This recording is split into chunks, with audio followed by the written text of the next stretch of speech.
So what is a vision? I want each of you today to think about how you would craft a vision statement for yourself or for some enterprise that you're involved in or some team you're working in. It may be for your time here as a student and what your vision is that you want to achieve. But I want everybody to take on the assignment right now while we're having this discussion to think about where they're going. Because that's what a vision statement really tells you. In that general big sense, where am I going in the future?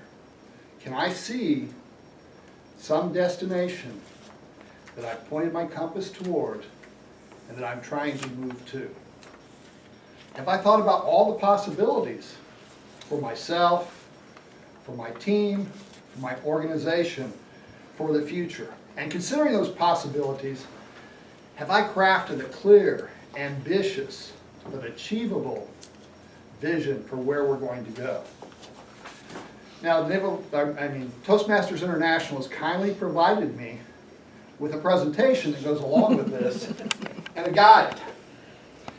So I didn't have to do very much original thinking. I can just appeal to their Leadership Excellence series and the presentation they prepared for a visionary leader. But this is supposed to be a discussion. I'm supposed to add to what they have provided some discussion. I've never been able to hold a discussion with myself that wasn't self-serving and largely useless to everybody else who might have observed me talking to myself. So that means some of you are going to have to respond to some of the things that I say and interject a few things on your own. So I'm imploring you, out of a sense of aloha, to do so. So I said that a vision provides direction. Let's look at this definition of vision that's provided to us. A mental picture of what an organization aspires to become. But it could be a vision for yourself and what you aspire to become. So that has some nice characteristics. When you walk out of here, can you remember what a vision is? And can you apply this as you step into leadership roles? Why might you want to do that? To give a vision to others for your team, your organization, your family, your enterprise writing a book. Does anybody have any reasons why you might want to have a vision? Other than someone told you you're supposed to have one?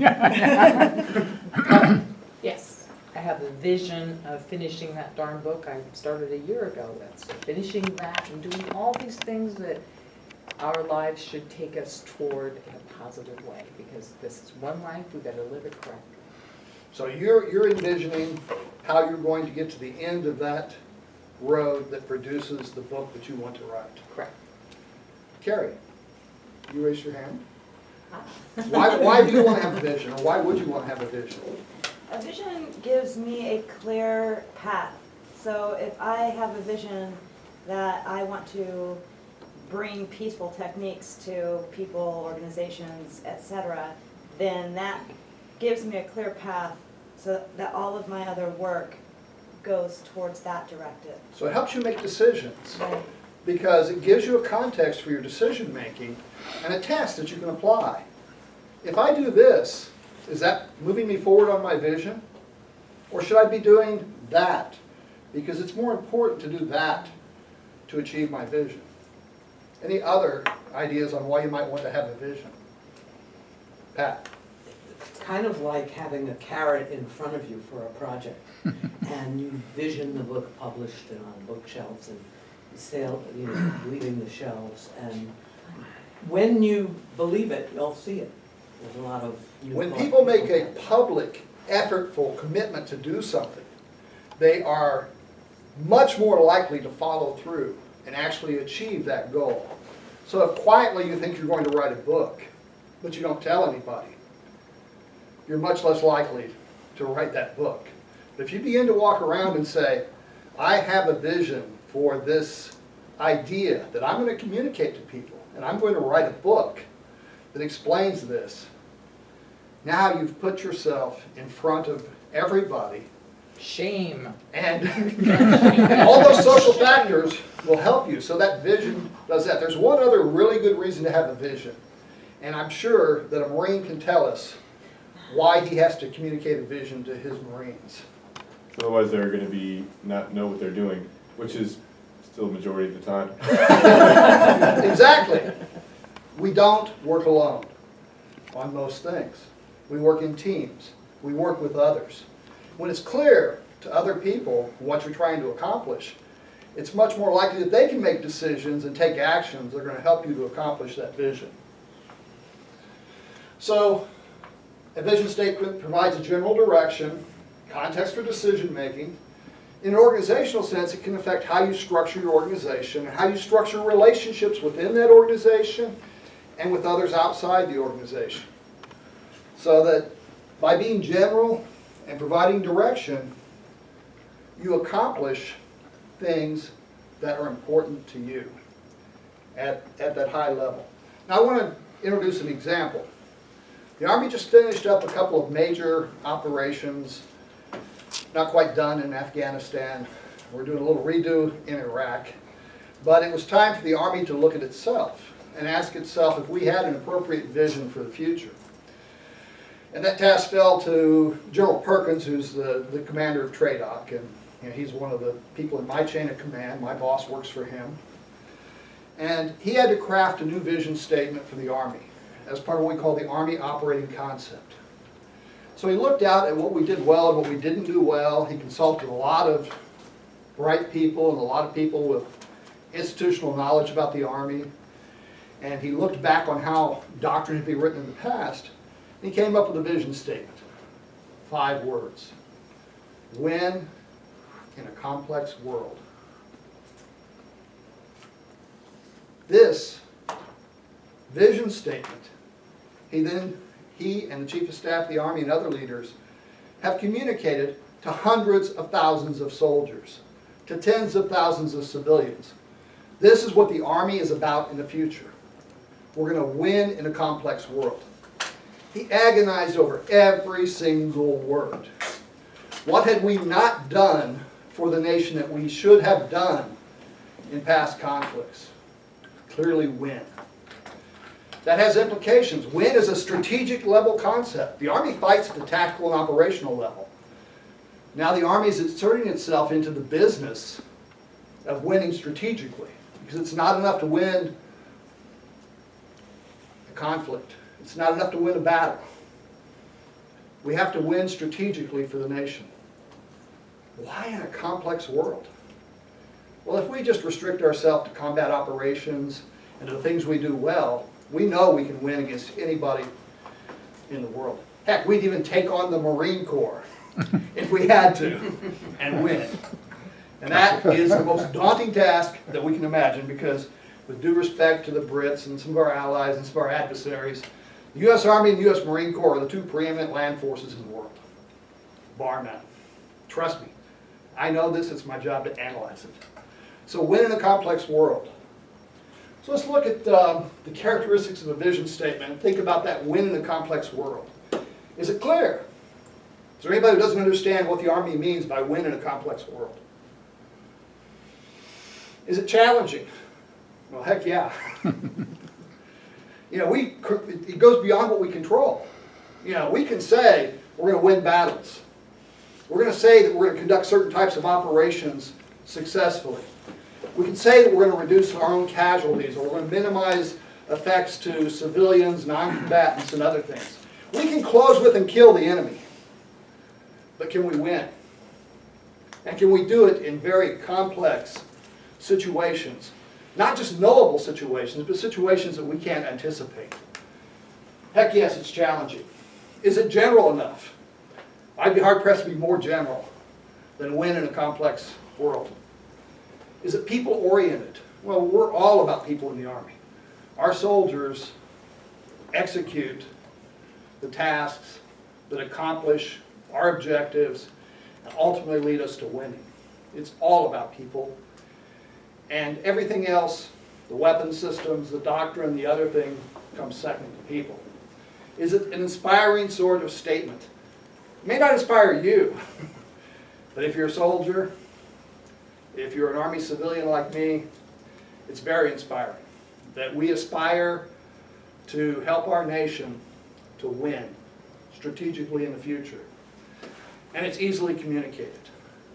No doubt about that. 5 words. Even a Marine can understand and remember win in a complex environment. Boom, boom. So how do you go about crafting this vision statement? I told you General Perkins went and he involved people currently in the Army in the past, outside of the Army, in other services. He talked to Marines in order to get insights into how the Marines viewed the world and the future of land combat. Why did he involve the team? He wanted a willingness on the part of everybody to achieve this vision. People need a perception that they control their own future. Without a perception of control, you don't take initiative and you don't do tasks unless they're assigned to you. You assume somebody else controls what you do.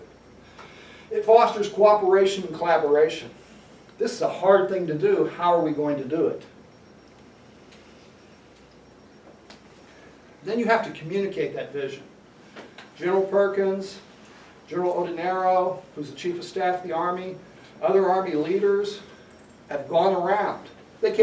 General Perkins came to the Naval Postgraduate School and briefed the Army officers and other officers here on the new Army operating concept and this new vision for the Army. But you have to talk about it all the time. It's embedded in our doctrine, and the subsequent doctrine that we develop builds on this and refers back to it. You have to explain how it will benefit us as individuals in the organization. Enthusiastic, there is a level of enthusiasm for this new Army operating concept, a clarity of purpose and vision that has captured the imagination of a lot of us. And finally, your actions have to match your words. You cannot have a say-do gap. I can't say one thing here, but then do things that calls into question what I said. So where we're given a mission and we have to integrate host nation forces or train foreign armies or other things like that, we really have to embrace and develop and organize and fund the ability to do that. One of the primary initiatives in this is the human dimension. That's investing in our own soldiers, non-commissioned officers, and officers. If we don't follow through and make that investment so that they are resilient and agile and capable of dealing with this complex world, then we're not really showing that we mean what we say. And so as we make decisions going forward, drawing down the size of the Army and changing the focus and capability in the Army, every action we take has to link back to this vision. What do you think? Is the Army out to lunch? Or do we have a vision statement that gives us an opportunity to move forward from 2015 to 2025 and beyond and remain relevant to the nation and to fulfill our purpose as part of the defense forces of the United States? It's an open question, but it's critical to our future. Did you ask, do you want someone to No, respond? I would love an answer, Fred. I have trouble answering your question without having a definition of winning. And winning is defined by our politicians and by our public. You know, the heart of our system is that our military is subordinate to our civilian leadership. And so folks like the President of the United States, the Congress, when they make a declaration for a war or an authorization for use of force, we need to ask them to define winning for us.